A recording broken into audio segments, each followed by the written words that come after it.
বন্ধুরা, আমি চিকেন রান্না করছি।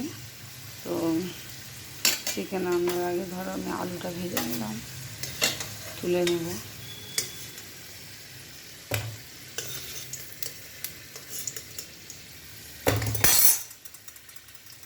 ওই তেলের মধ্যে আমি দুটো তেজপাতা দিয়ে দেবো, দুটো শুকনো লঙ্কা দিয়ে দেবো, আর গোটা গরম মশলা দিয়ে দেবো অল্প করে।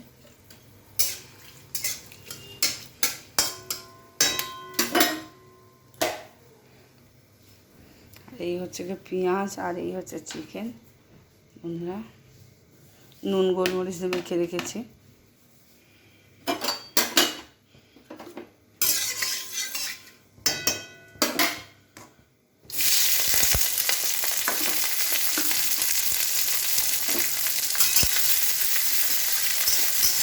ভালো করে পেঁয়াজটা ভেজে নেবো লাল লাল করে। তো রাধে রাধে বন্ধুরা, আমার পেঁয়াজটা খুব সুন্দর করে ভাজা হয়ে গেছে। এইবারে আমি টমেটো দিয়ে দেবো,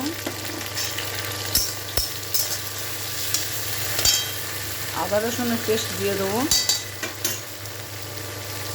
ধনের গুঁড়ো দিয়ে দেবো, জিরের গুঁড়ো দিয়ে দেবো।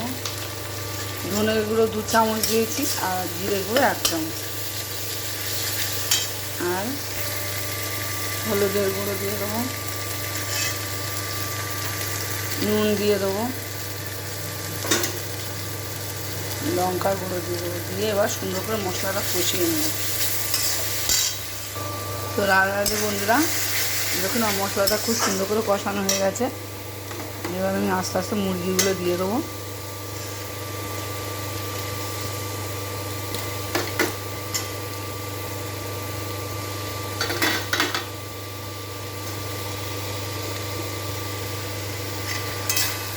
খুব সুন্দর করে কষিয়ে নেব।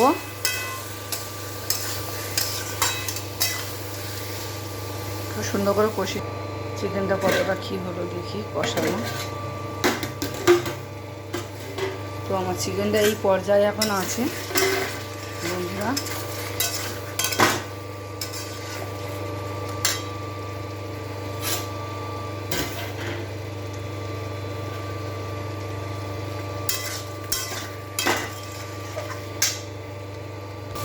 তো রাধে রাধে বন্ধুরা, আমার চিকেনটা এখন এই পর্যায়ে আছে। তো খুব সুন্দর করে কষানো হয়ে গেছে, তেল উপরে ভেসে উঠেছে। তো এই পর্যায়ে আমি এখন আলু ভেজে রেখেছিলাম অ্যাড করব।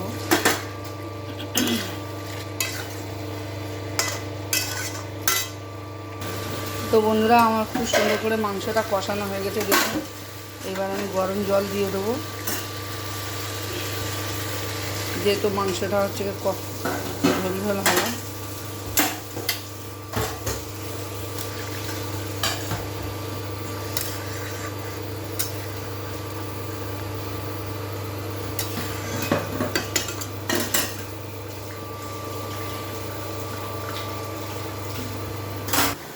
রাধে রাধে বন্ধুরা, আমার চিকেনটা হয়ে গেছে। এবার নামাবো। ঝোল ঝোল করেছি, ভাত দিয়ে মেখে খাবো তো সেই জন্য। তো কতটা লোভনীয় হয়েছে দেখুন বন্ধুরা। এইভাবে বাড়িতে করে খাবেন, খুব ভালো হয়।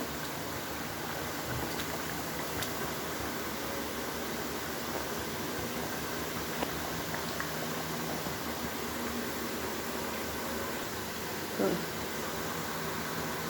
রাধে রাধে বন্ধুরা, দেখুন আমার চিকেনটা হয়ে গেছে। কতটা লোভনীয় হয়েছে দেখুন বন্ধুরা।